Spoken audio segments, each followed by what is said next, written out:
Assalamualaikum warahmatullahi wabarakatuh. Selamat berjumpa lagi di Rizky Ibrahim Institute.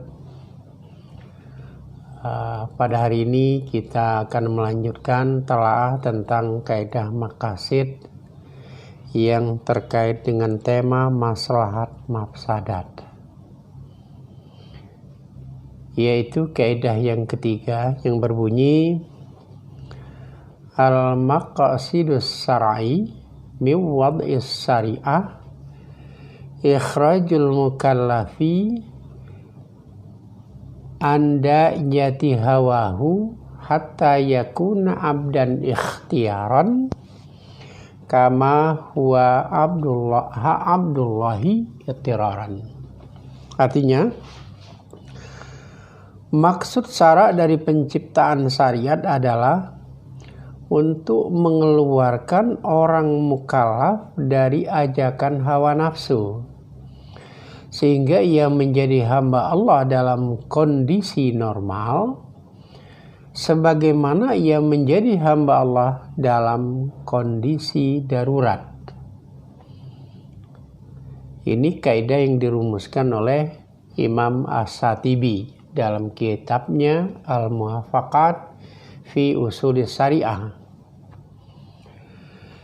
Kaidah maqasid di atas dipahami dan dirumuskan dari mana ayat-ayat Al-Quran yang memerintahkan orang-orang mukallaf untuk selalu mengabdi kepada Allah, beribadah sesuai perintahnya, menjadikan Al-Quran sebagai petunjuk.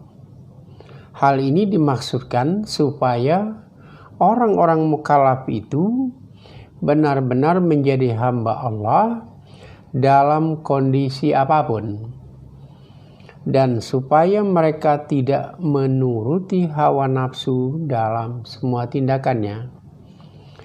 Sebaliknya, kaidah maqasid di atas dipahami dan dirumuskan dari mana ayat-ayat Al-Quran, larangan-larangan menentang perintah Allah dalam keadaan atau kondisi apapun, serta larangan-larangan orang-orang mukallaf mengikuti hawa nafsu.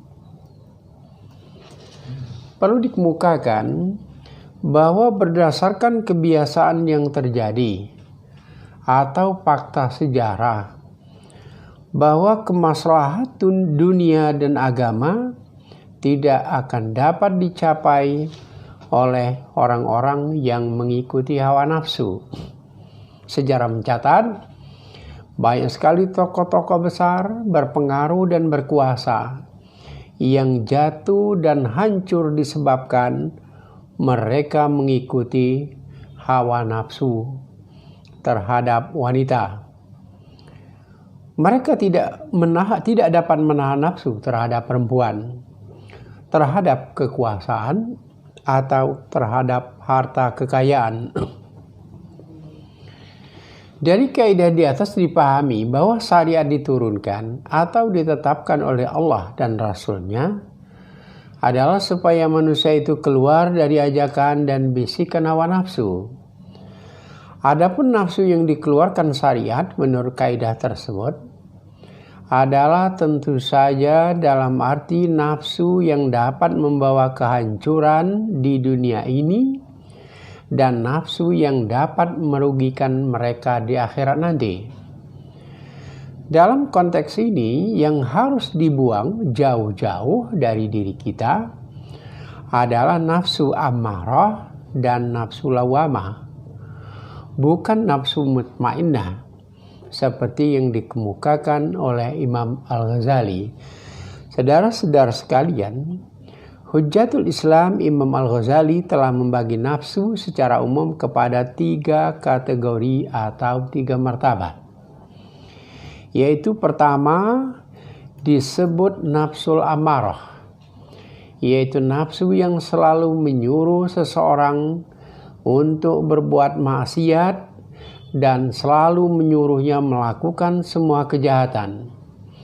Sebaliknya, ia tidak pernah menyuruh seseorang untuk melakukan perbuatan baik dan tidak mencela perbuatan-perbuatan yang jahat atau maksiat. Inilah martabat nafsu yang paling bawah atau paling rendah.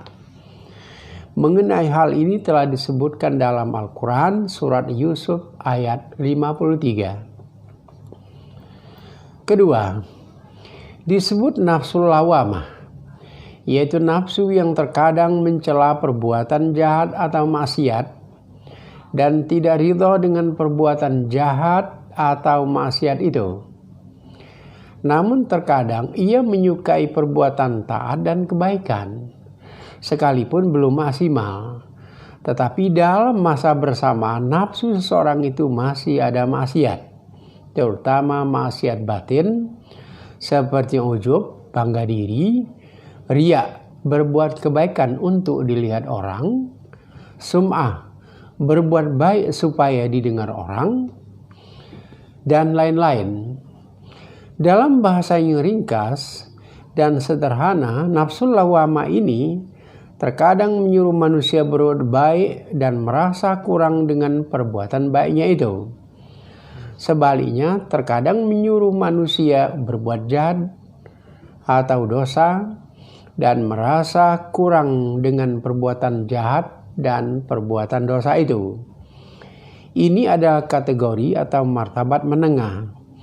Mengenai nafsul lawamah ini telah dijelaskan oleh Allah dalam Al-Quran surat Al-Qiyamah ayat 1-2. Ketiga, disebut nafsul mutmainnah, yaitu nafsu yang telah mantap dan tenang untuk selalu menyuruh seseorang melakukan hal-hal yang baik-baik saja, tidak lagi bercampur dengan perbuatan jahat atau maksiat. Pemilik nafsu tersebut telah suci karena seseorang itu selalu beribadah, berzikir, dan telah meninggalkan syahwat duniawi, dan tidak sekali-kali menyukai perbuatan maksiat, baik maksiat zahir maupun maksiat batin.